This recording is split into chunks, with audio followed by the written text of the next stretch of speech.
As of 6 a.m. Geneva time this morning, there were 42,708 confirmed cases reported in China.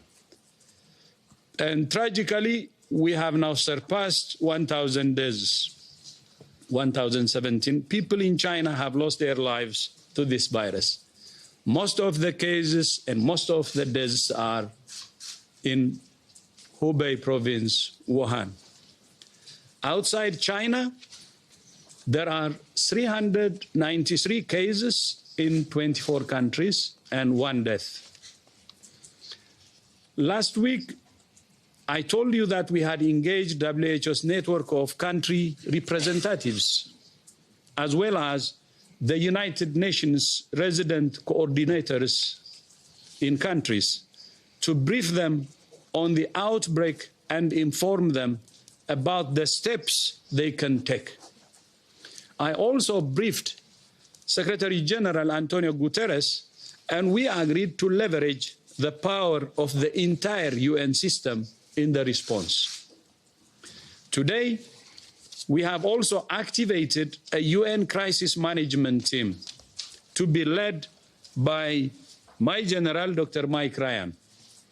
This will help WHO focus on the health response, while the other agencies can bring their expertise to bear on the wider social, economic, and developmental implications of the outbreak, so we're all working to our strengths. So Mike will be the chief, still continue to be the chief emergency, and will also coordinate the whole UN response. As you know, today and tomorrow, WHO is hosting a meeting of more than 400 scientists from around the world, both in person and virtually. The main outcome we expect from this meeting is not immediate answers to every question that we have. The main outcome is an agreed roadmap on what questions we need to ask and how we will go about answering those questions. This is exactly what WHO is for, bringing the world together to coordinate the response. That's the essence of multilateralism, which is very important for the world. And a research roadmap is also important for organizations that fund research to have a clear sense of what the public health priorities are, so they can make investments that deliver the biggest public health impact. The development of vaccines and therapeutics is one important part of the research agenda.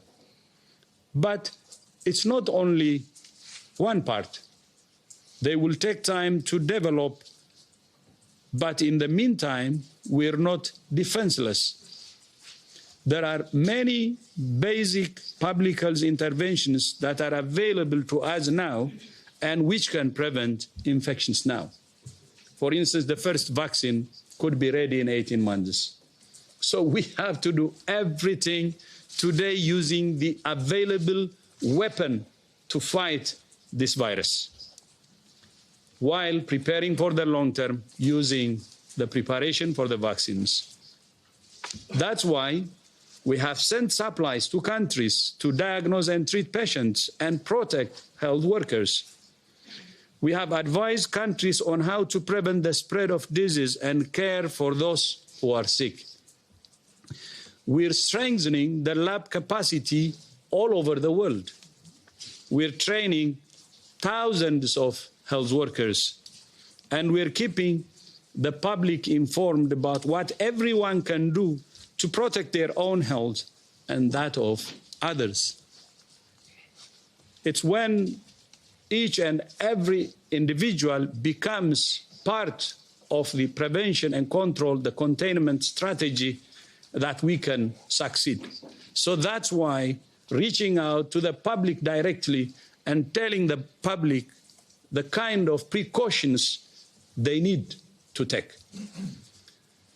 This could be clean your hands regularly, either with alcohol-based drab or soap and water. Keep your distance from someone who is coughing or sneezing. And when you cough or sneeze, cover your mouth and nose with a tissue or your elbow. It's also important to remember that while we need investment in research and development, we also need investment in stopping this outbreak now. Last week, WHO issued a call for $675 million, which is what the world needs to support preparedness and response operations in countries. We thank those countries that have contributed so far, and we call on all those who haven't to contribute urgently. There are many positive signals in terms of funding, and we hope all these positive signals will materialize. If we invest now in rational and evidence-based interventions, we have a realistic chance of stopping this outbreak. We have a window of opportunity. Maybe you're tired of me saying window of opportunity, but there is a window of opportunity. If you see the number of cases in China and the rest of the world, it's not even comparable. More than 40,000 in China, while in the rest of the world, it's only in the 300s, and only one does. You strike hard when the opportunity is there, when the window of opportunity is there. So that's what we are saying to the rest of the world. Let's be serious in using the window of opportunity we have.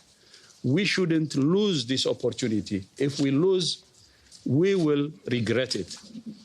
And the opportunity was created because of the serious measures that China is taking in Wuhan and the other affected provinces. That is slowing the spread of the virus to the rest of the world. But I don't think this status can stay the same for long.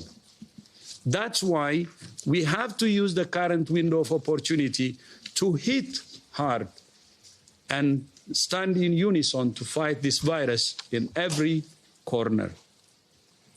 If we don't, we could have far more cases and far higher costs on our hands. And I don't think anybody wants that. This is a common enemy, and we have to fight it using this window of opportunity and fight it hard. I thank you. Thank you very much, Dr. Tedros, for these opening remarks.